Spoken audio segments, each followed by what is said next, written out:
자, 우리가 지금 살고 있는 도시, 동네 이름 천안이죠. 하늘 아래 편안한 동네라는 뜻이랍니다. 하늘 아래 제일 편한 동네가 천안이다. 여러분, 천안 살면 정말 하늘 아래에서 제일 편한 곳입니까? 아무 문제도 없고 아프지도 않고 힘든 일도 없고 그렇게 생각하는 사람은 아마 아무도 없을 거라 생각합니다. 아무튼 천안이라는 이름 뜻이 굉장히 좋은 것 같아요. 내영혼이 은총 입어 중한제진 벗고 보니 그 어디나 하늘나라입니다. 높은 산이 거친들이 초막이나 궁궐이나 내주에서 모신 곳이 그 어디나 하늘나라. 할렐루야 찬양하세 내 모든 죄 사함 받고 주 예수와 동행하니 그 어디나 하늘나라. 우리의 죄짐에 무거운 짐이 벗어져야 비로소 편안한 거고 주님과 동행해야지만 그곳이 하늘나라지 어디가 편한 곳이 있겠습니까? 인생 사는데 다리 뻗고 못 자죠. 죄 있으면은.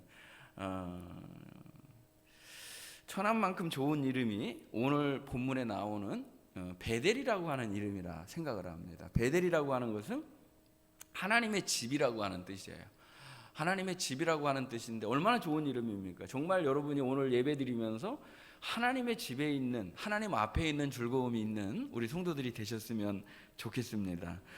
베델에서 하나님의 집에 있는데 얼마나 좋겠어요. 근데 베델이라고 하는 동네에서 일어난 일을 오늘 열왕기하 2장에서 기록을 하고 있는데 그렇게 좋지 않은 일이 벌어진 거예요. 이 내용을 보면 도저히 이해할 수 없는 그런 내용들이 나와 있습니다.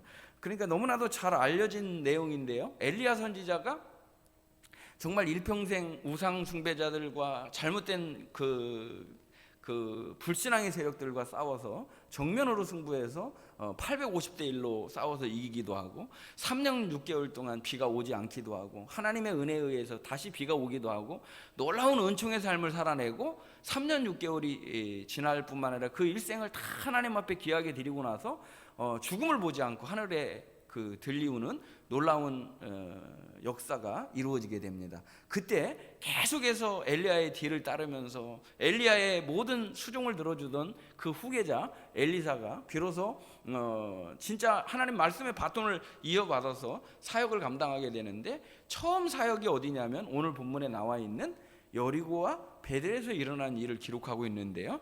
두 일은요 굉장히 아주 상반된 결론이 나오거든요. 여리고는 그야말로 여호수아 6장에서 저주의 땅으로 가나안 땅의 첫 진입 관문이었던 가장 오래되고 가장 오래된 도시 그리고 가장 번성했던 종려나무 성읍이었던 여리고성은 저주를 받아서 그 성읍은 어떻게 돼요?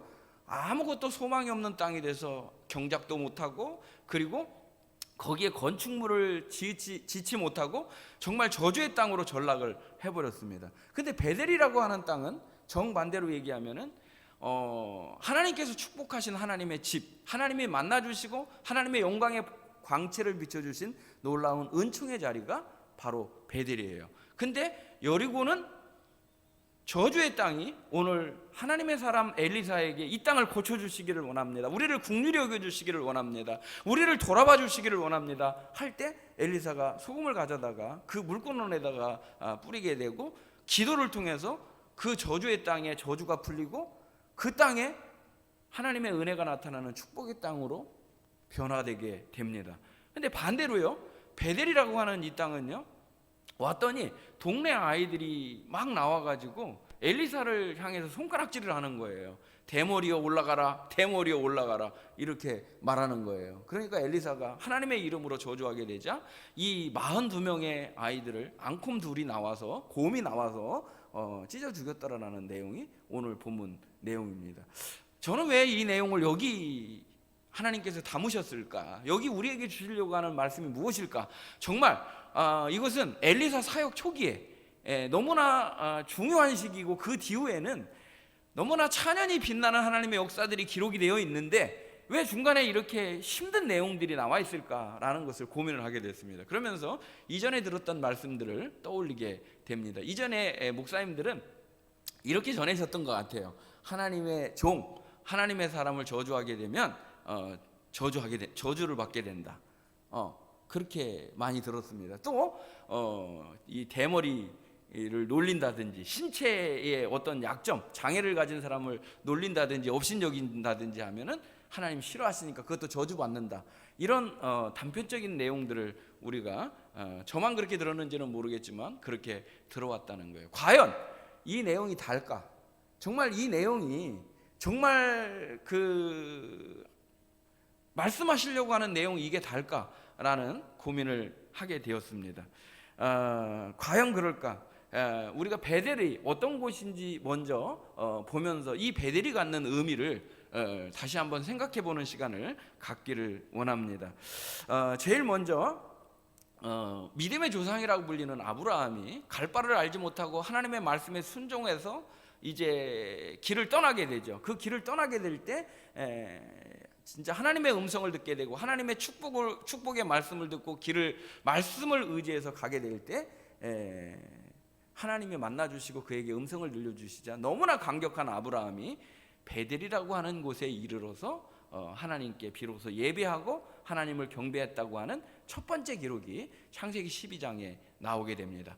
다 이런 부분들을 하게 되면 너무 이제 많기 때문에 쭉 건너뛰어서 창세기 28장에 가보면 야곱이라고 하는 사람이 나오게 되는데 아버지를 속이고 그리고 형을 속여서 장자의 명분을 이제 사게 됩니다. 그리고 축복 기도도 대신해서 받게 됩니다. 얼마나 교활한 자이고 얼마나 속이기를 잘하는 자인지 아버지도 깜짝같이 속고 형도 다 넘어갔습니다.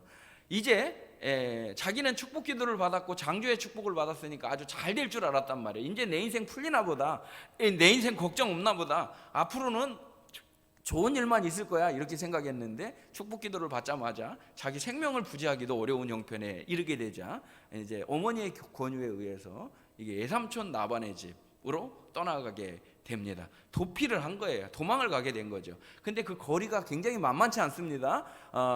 이 부엘세바에서 하란까지, 바단 아람이라고 그러죠. 바단 아람까지 가는 길을 보니까 800km가 좋게 넘는 길입니다. 그런데 혼자서 갈 바를 알지 못하고 가는 그의 조상 할아버지 아브라함과 같이 정말로 외롭고 힘든 고독한 길을 800km를 가야 되는 겁니다. 어떻게 살아가야 될지, 앞으로 어떻게 해야 될지 아무런 답도 없는 상태에서 하나님이 나를 축복해 주셨다라고 하는 그냥 내 속에 있는 이거 하나만 가지고 가야 되는 것입니다. 그렇게 어려운 길을 가게 될 때 이제 야곱이 한 곳에 이르게 됩니다. 지금까지 한 곳이라고 하는 것은 특별한 의미가 없는 땅을 의미하는 거죠. 길을 가다가 800km라고 하는 길을 가다가 어느 시점에서 한 곳에 이르렀는데 너무 피곤하고 저녁이 되었기 때문에 돌베개를 베고 이제 잠을 청해서 잠에 들게 됩니다. 잠에 들게 되는데 그 잠이 들었을 때 자기가 누운 곳에서 하늘에까지 이제 사닥다리가 연결이 된 거예요.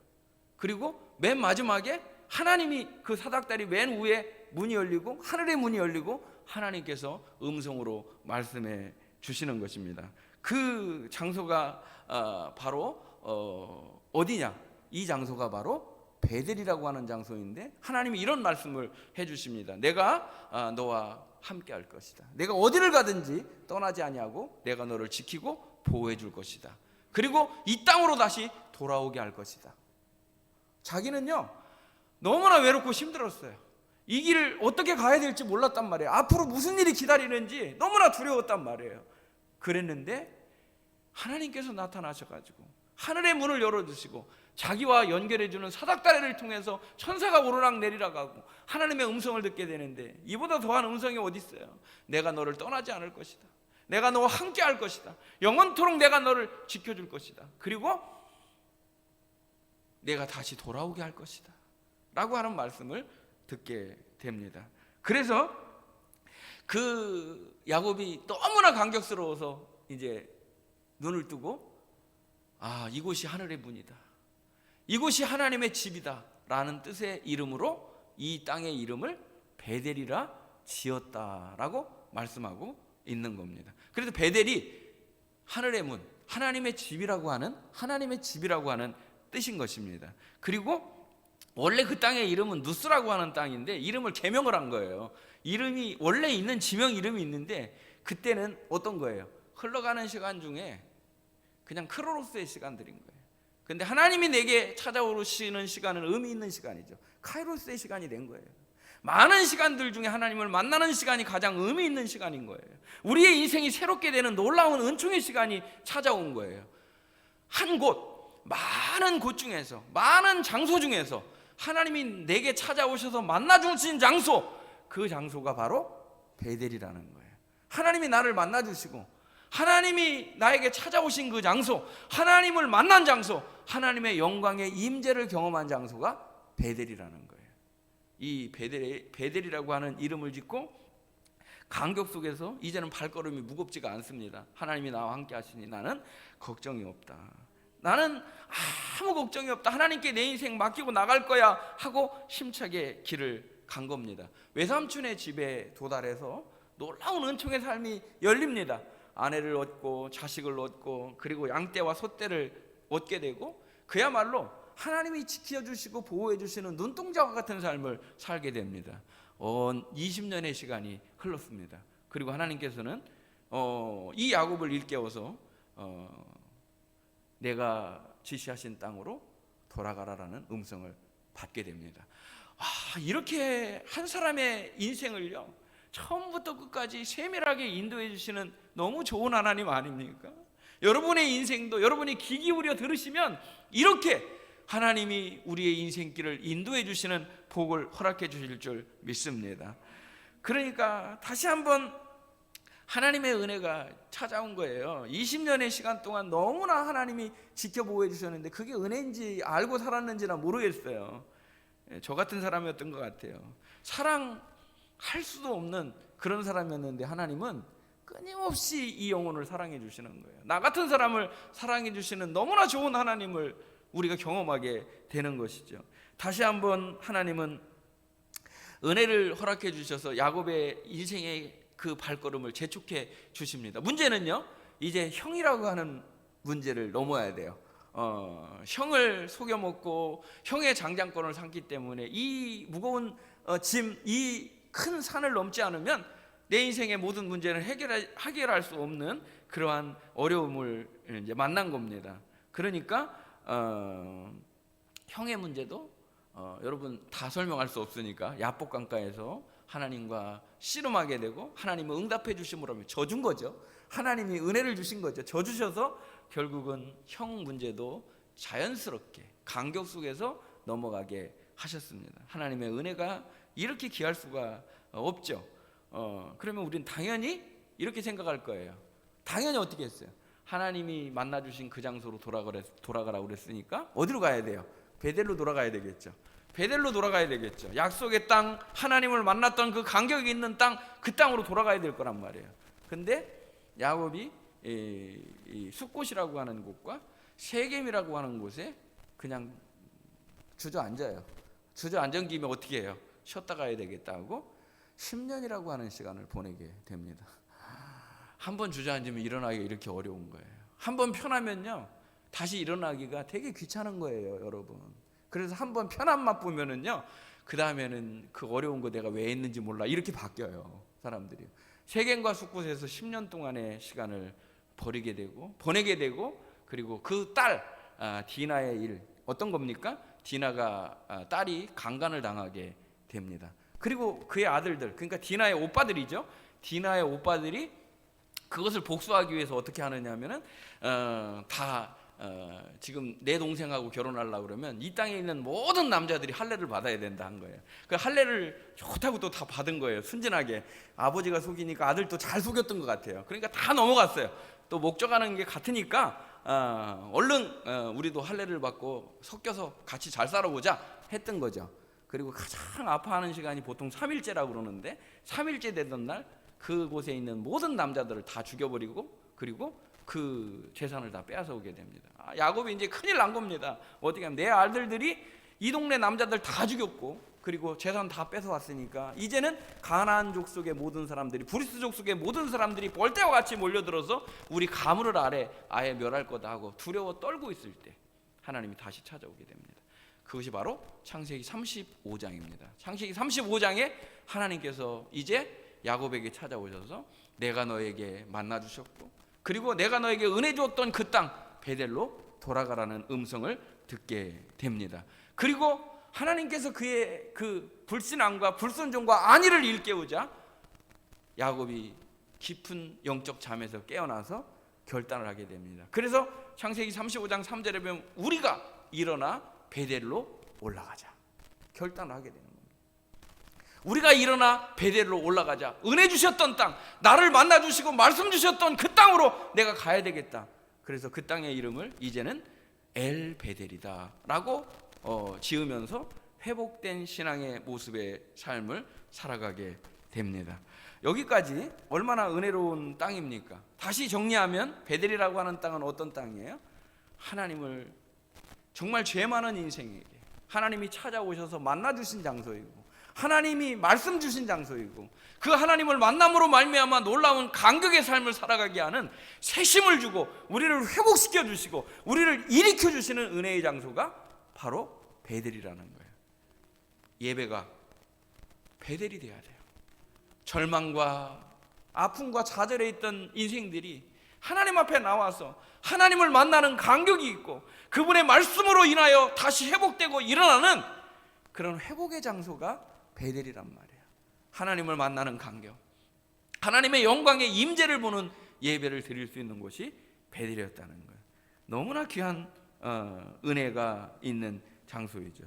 이렇게 좋은 곳이 베델인데 왜 오늘 본문에 보면 베델은 그렇게 좋은 일로 기록이 되지 않고 42명의 아이들이 곰에게 찢겨 죽이는 그런 장소로 나오게 됩니다. 왜 그랬을까라는 것을 우리가 알 수가 한번 찾아봐야 될 필요가 있다는 거예요.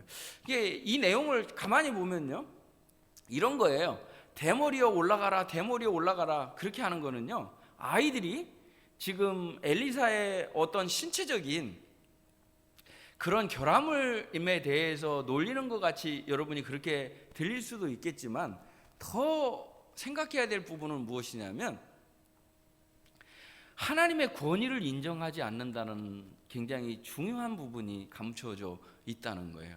무슨 말이냐면 하나님이 세우셨던 엘리야라고 하는 하나님의 사람이 이제 하늘로 올라가고요, 그 뒤를 이은 엘리사가 대를 이어서 영적인 사역을 감당하게 되는데, 그렇게 지금 후계자가 되어서 나타난 첫 번째, 두 번째 동네에서 나타나는 반응을 보여주시면서 우리 삶에 하나님의 통치를 인정하는 마음이 있느냐 하는 것을 묻고 계신 거라는 거예요.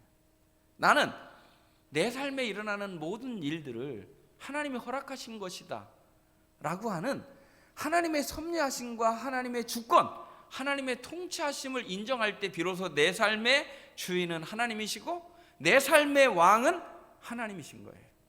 근데 하나님이 세운 지도자에 대해서도 이들은 인정하지 않고 어떻게 조롱하느냐면, 엘리야가 하늘로 올라가기 뭘 올라가, 너도 그럼 올라가 봐, 대머리여 너도 올라가 봐 라고 하는 멸시와 조롱이 있는데, 이건 사람에 대한 멸시가 아니라 하나님에 대한 멸시를 담고 있는 거예요. 하나님에 대한 우스갯거리로, 하나님이 하시는 일도 하나님이 하시는 말씀도 우스갯거리로 장난으로 여기는 그런 아주 천박한 믿음의 자리가 여기였다는 거예요.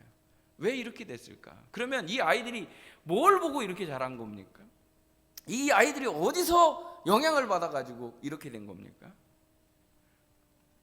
아버지가 잘 가르치면은요, 아버지가 배운 거가 자식들에게 나타나요. 주변에 이제 상가잖아요. 온갖 쓰레기로 여기가 하룻밤 자고 일어나면 새벽이 되면 널려 있어요. 근데 아버지가 뭐 담배를 피우고 아버지가 쓰레기를 마음껏 편하게 버린다면 자녀들도 쉽게 볼 수 있겠죠. 근데 학교에서 그렇게 가르치지 않거든요. 어디서 지금 차를 타고 가면서 쓰레기를 바깥에다가 버리고 밥 먹고서 먹다가 남은 거를 다 길에다가 버리고 가는, 그렇게 가르치는 유치원도 없고 그렇게 가르치는 학교도 없어요. 근데 어른들은 그렇게 한단 말이에요. 하룻밤에도 얼마나 많은 쓰레기들이 나오는지 모른단 말이에요. 우리 자식들이 살아가야 될 그 땅에다가 마음껏 편하게 버린단 말이에요. 어떤 결과들이 올지도 생각하지 않고. 그거 어디서 본 거예요? 아버지한테 배운 거를 자연스럽게 그냥 우러나오는 거예요. 그래서 우리가 좋은 부모로서 모델을 보여야 될 책임을 우리는 갖고 있어요. 좋은 믿음의 모델을 보여야 될 책임이 우리에게 있다는 거예요. 이 아이들이 우러난 거예요. 뭐가 우러났어요? 아버지의 불신앙이 우러난 거예요. 이 동네가 어떤 동네였는지를, 이제까지 그렇게 좋았던 동네가 일시에 바뀌는 사건이 하나가 벌어지게 됩니다. 그것은 무엇이냐면, 역사를 추적해 보면 이제 다윗 왕 이후로 솔로몬 왕이 되고, 솔로몬이 이제 하나님을 떠나게 됩니다. 그렇게 해서 이 이스라엘이라는 국가는 남왕국 유다와 북왕국 이스라엘로 둘로 갈라지게 됩니다. 둘로 갈라졌을 때 북왕국에 있었던 왕이요, 여로보암이라고 하는 왕인데요, 여로보암이라고 하는 왕이 이제 북쪽에 있는 사람들이 남쪽에 가서 예루살렘에 가서 예배를 드리면 이 나라의 정체성이 없게 되지 않겠느냐. 북쪽에 있는 나라가 그냥 영토만 갖고 있다 뿐이지 모든 관심들은 저 예배당에 관심이 있지 않느냐, 성전에 있지 않느냐. 1년에 3차례씩 거기 가서 예배 드린다고 그러면 나는 껍데기네 라고 생각을 하고 놀라운 얘기를 합니다. 내가 아주 악한 계획을 좀 세워야 되겠다 생각했단 말이에요. 모르고 하는 것보다 알고 하는 건 진짜 나쁜 거예요. 그러니까 악한 계획을 세워서 열왕기상 12장에 보면 이에 계획하고 어떤 일을 실행을 했다는 거예요. 그 일이 어떤 일이냐면요, 3가지 일을 하게 되는데 그 중에 제일 큰 거 한 가지만 말씀을 드리면요, 금송아지를 만들게 됩니다. 금송아지를 만들어 놓고서는요, 이 금송아지가 너희 하나님이야, 애굽에서 너희를 인도한 하나님이고 너희를 지켜보고 하시는 하나님이야 하고 말했단 말이에요. 그럼 여기 있는 분들이요, 금송아지가 너희 하나님이야, 이게 하나님이야 라고 말한다면 여러분 믿을 사람 누가 있겠어요? 허허, 말도 안 되는 소리 하고 있네, 저런 이단이 없네, 아이고 원수네 원수, 이랬을 거란 말이에요. 그런데 놀라운 거는요, 시간이 지나면 지날수록 한 사람씩 늘어나는 거예요. 그 금송아지를 어디다 세웠느냐면 북쪽 끝에다 하나 세워라 하고 단에다가 세웠어요. 남쪽 끝에다가 하나를 세우라고 어디다 세웠느냐면요, 바로 베델이라는 땅에 세웠단 말이에요.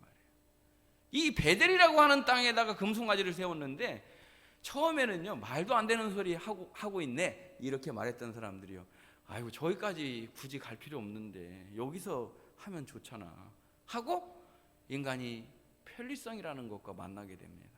그리고 물질이라는 것이 또 하나 만나게 됩니다. 편리성이 만나고 물질이 만나고 쾌락이 만나고 타협이 만나고 안일함이 만나고 하니까 한 명씩 두 명씩 여기가 좋네, 야 뱃속 편하다, 세상 편하네, 이거 안 하니까 그렇게 멀리 갈 일이 아니구만, 뭐 돈 들고 시간 들고 그럴 일이 아니구만. 점점 부담이 줄기 시작하는 거에 대한 통쾌감이 들기 시작합니다. 그러면서 한 명 두 명씩 그 금송아지에 전하게 절하고, 오 이게 하나님이네, 이게 지켜주네 라고 위안을 삼았다는 거예요. 여러분이 들을 땐 말도 안 되는 것 같지만 편리함이랑 쾌락이랑 물질이랑 만나면요, 놀라운 금송아지의 우상이 만들어지게 되는 겁니다. 내가 조금씩 양보했는데요, 나중에 보니까요 다시 돌아올 수 없을 만큼 떠내려온 거예요. 결국은 이 베델이 하나님을 만난 이 축복의 땅이 어떤 땅이 됐다고요? 우상 숭배의 소굴이 됐다는 거예요. 그래서 이 아이들의 가치관 문화 속에는요, 애굽이 묻어나고 바벨론의 가치가 묻어나는 저주의 땅으로 바뀌게 돼서 이 아이들이 대머리에 올라가라 이렇게 바뀌어버리게 되었다는 거예요. 인간이 얼마나 마음속에 악하고 부패한 것이 들어있는지를 에레미야 17장 9절은 만물보다 심히 부패하고 또 썩은 것이 인간의 마음이라고 그렇게 말씀하고 계십니다.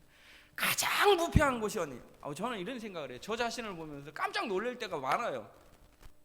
뭐를 놀랐느냐면요, 아니 마음은 이렇게 조그만데 어떻게 그렇게 큰 악을 품을 수가 있지?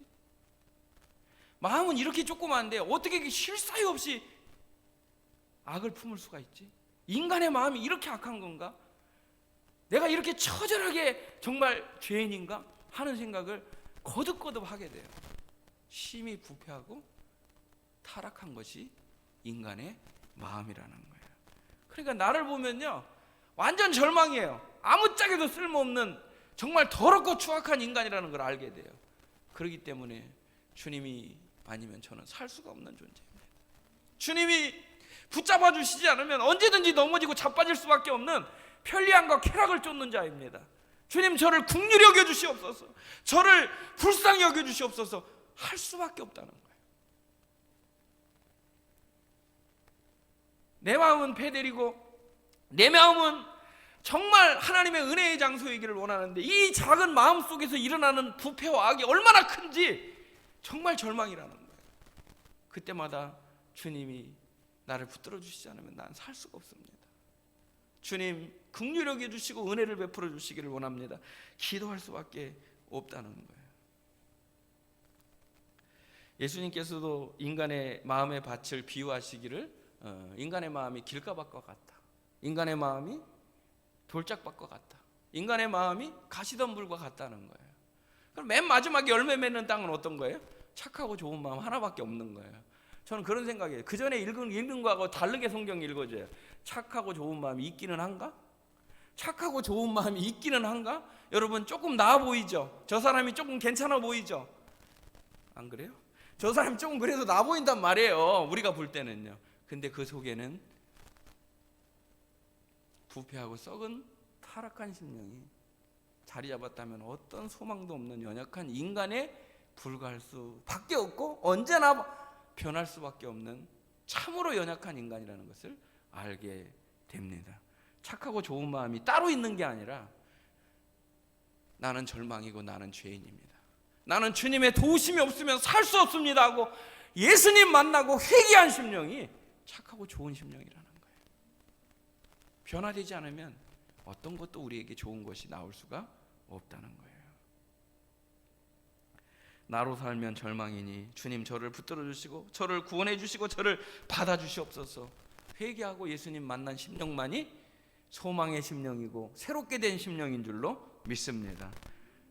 그래서 예레미야 선지자는 선포합니다. 내 말이 불같지 아니하냐, 내 말이 바위를 부서뜨리는 방망이 같지 아니하냐 라고 말씀하시면서 우리의 심령이 부드러워지지 않으면, 우리의 심령이 변화되지 않으면, 회개하지 않으면 열매 맺지 못하는 땅과 같다라고 말씀하고 계시는 것입니다. 오늘 우리가 이 베델, 우리의 마음은 베델인가, 아니면 우리의 마음은 베델에서 살면서 저주받은 땅과 같이 메마르고 피폐한 땅에서 살아가고 있는 심령인가를 점검하는 은혜의 시간이 되기를 원합니다. 요한계시록에 보면은요, 여러 교회의 유형이 나와요. 그 중에서 7교회를 보여주시는데요, 그 중에 한 교회, 너무나 칭찬받기에 마땅한 교회가 하나가 있었습니다. 그 교회가 어디냐면 에베소 교회입니다. 에베소 교회는 너무 좋은 교회예요. 그래서 성경에 보면 또 내가 참고 내 이름을 위하여 견디고 게으르지 아니한 것을 내가 안다 라고 말합니다. 참고 견디는 게 쉬운 게 아니거든요. 그리고 그분의 이름을 위하여 봉사하고 원신하는 그 귀한 교회가 에베소 교회였다는 거예요. 너무 좋은 교회였다. 이런 얘기 나오면 그 다음에는 좋은 얘기가 나올 줄 알았는데 그 다음에는 굉장한 책망이 나와요. 그러나 너를 책망할 것이나니 너는 처음 사랑을 버렸다. 아니, 참고 견디고 게으르지 아니하고 너무나 충성되게 잘했다라고 칭찬하셔서 좋은 일이 있을 줄 알았단 말이에요. 근데 그 다음에 하나님이 우리에게 말씀하시는 건 뭐냐면 내가 너를 책망한다 라고 말씀하시면서 처음 사랑을 버렸다는 거예요. 우리는요, 교회 한 번도 안 빠지고 나오는 게 너무 귀한 거예요. 여러분 잘 오셨어요. 그런데 교회 안 빠지고 잘 나오는 거, 이게 다라고 생각을 하면 안 돼요. 일을 잘하면요, 봉사를 많이 하면 그게 다라고 생각하셔서는 안 돼요. 일보다도 그 어떤 것보다도 여러분이 주님과의 관계, 주님과의 사랑을 중요하게 여기는 성도들이 되시기를 주님의 이름으로 축복합니다. 내가 일을 많이 했다고 해서 충성된 게 아니라요, 주님이 원하는 거는요, 나와 주님과의 관계가 항상 첫사랑 같기를 원하신다는 거예요. 간격 속에 예배하기를 원하신다는 거예요. 언제 우리가 예배드리면서 하나님이 내게 찾아오셨다, 오늘 하나님이 내게 찾아오셨다, 하나님의 영광의 광채를 내가 봤다, 예배 중에 내가 찬송 드리는 중에 하늘의 문이 열리고 내가 기도하는 중에 하늘의 문이 열리고 하나님이 내 기도를 간격 속에서 받으신다. 이런 간격이 예배 중에 있어야 된단 말이에요. 기도 중에 그 간격이 있어야 된단 말이에요. 찬송 부를 때 천사와 함께 찬양을 부리는 그 간격이 있어야 된다는 거예요. 주님을 위해서 울어본 적이 언제인가? 주님 때문에 내가 내 마음속에 있는 걸 다 그 고백을 쏟아놓은 적이 언제인가? 그런 경험들이 멀리 있다면 우리가 첫사랑이 잃어버려져 있지는 않았는지, 그 첫사랑의 간격이 너무 메마라 있지는 않는지 생각할 수 있는 은혜의 아침이 되기를 원하는 것입니다. 오늘을 사는 은혜를 구해야 된다는 거예요.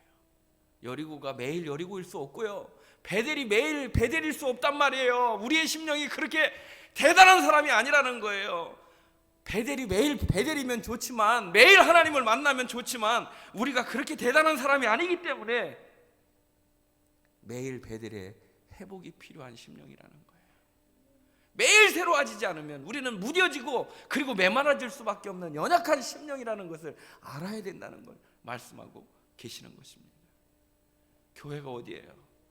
이 에베소 교회가 어디예요? 바로 나일 수 있다는 거예요. 이 베델이 어디예요? 내 마음이 베델일 수 있다는 거예요.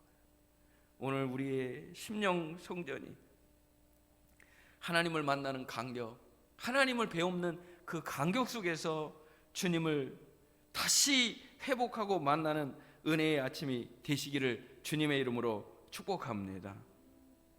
여리고는 가장 좋은 땅이었지만 불순종으로 인하여, 불신앙으로 인하여 저주의 땅으로 바뀌었지만 불쌍히 여겨주시고 우리를 고쳐주시옵소서라고 회개하고 긍휼을 요청할 때 하나님께서 고쳐주셨습니다. 베델은 반대로 축복의 땅, 하나님을 만난 장소였는데 더욱 불신앙에, 우상숭배에 빠져서 편리한 가운데 있다가 멸망의 성읍으로 이렇게 처절한 아픔 가운데 변모되어 있는 것을 볼 수가 있습니다.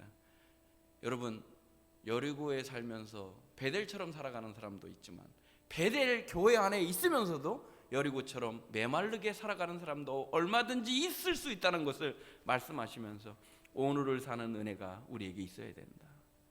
이 땅을 베델로 만들어야 되고, 우리 교회를 베델로 만들어야 되고, 우리 심령을 베델로 바꿔야 되는 것을 말씀해 주고 계시는 것입니다.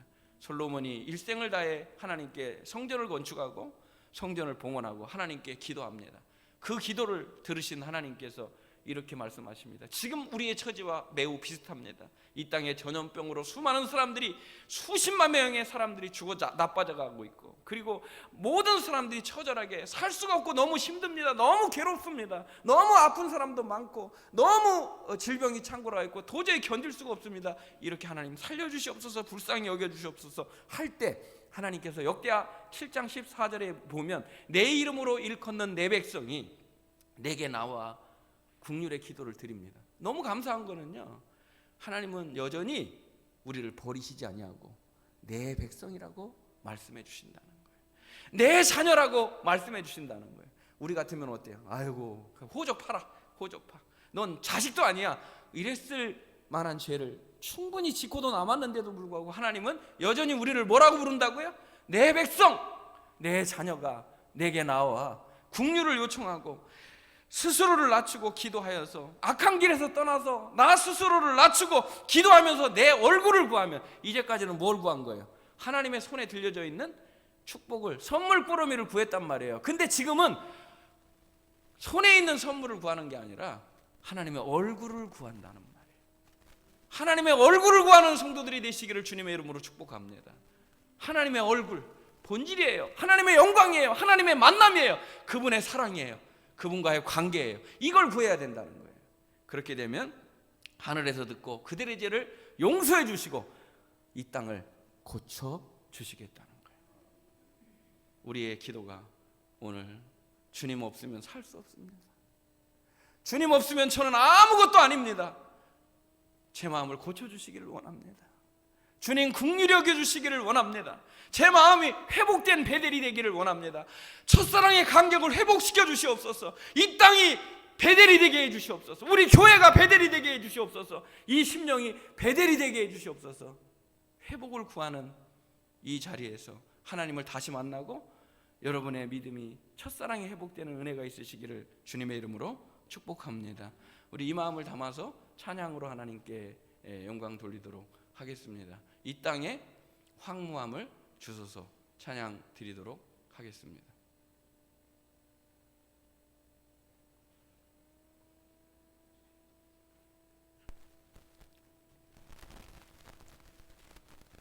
이 땅에 황무함을 보소서. 하늘의 하나님 긍휼을 베푸시는 주여. 지금 말씀을 우리 찬양 가사로 지어서 만든 곡입니다.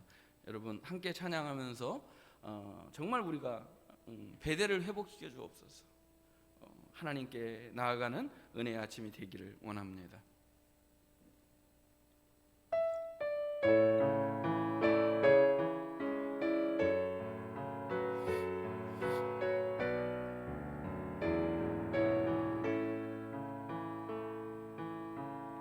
이 땅의 황무함을 보소서. 하늘의 하나님 긍휼을 베푸시는 주여. 우리의 죄악 용서하소서. 이 땅 고쳐주소서. 이제 우리 모두 하나 되어 이 땅에 무너진 기초를 다시 쌓을 때 우리의 우상들을 태우신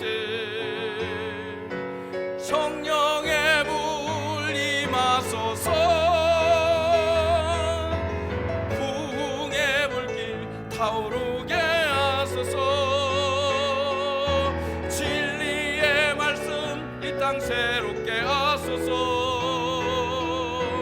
은혜의 강물 흐르게 하소서. 성령의 바람 이제 불어와. 주의 영광 가득한 새날 주소서. 주님 나라 이 땅에 임하소서. 부흥의 불길 타오르게 하소서. 진리의 말씀 이 땅 새롭게 하소서. 은혜의 강물 흐르게 하소서.